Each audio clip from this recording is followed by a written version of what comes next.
Biru. Biru. Biru. Biru. Biru.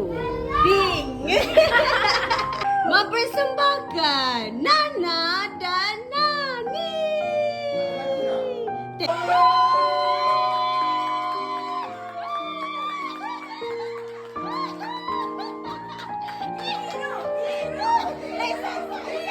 Awak tudung Ami ada banyak colour. Selalunya perempuan menang kan?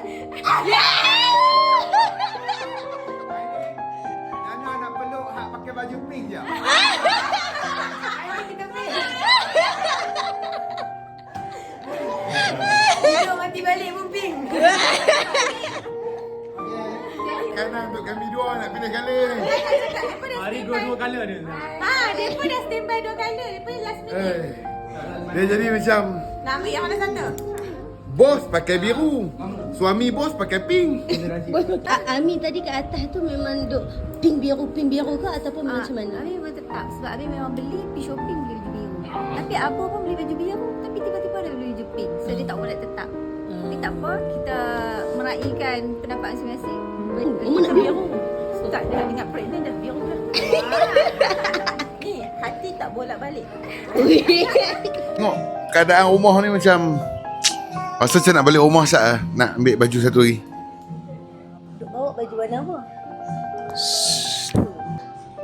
Saya yakin biru. Yakin tak? Yakin. Pasti? Pasti. How about you, Shaden? Perempuan tak pernah salah. Adik kata apa? Perempuan tak pernah salah. Mama ni pegang macam apa? Biru kan? Kita tim Mama ni. Mengikut kata hati Rizky. Jadi jaranglah kata hati Rizky ni salah. Ryan, dalam keadaan sekarang ni nampak gayanya Ryan seorang saja memakai baju berwarna pink. Apa perasaan anda? Saya tak ikut orang. Saya memang daripada dulu memang saya nak adik perempuan. Hidup mati balik pun tetap pink lah. Yakin tak ada Ya, tak ada masalah. Hati kita, hati kental tak Ya. bolak-balik. Yes. Tetap dengan pendirian.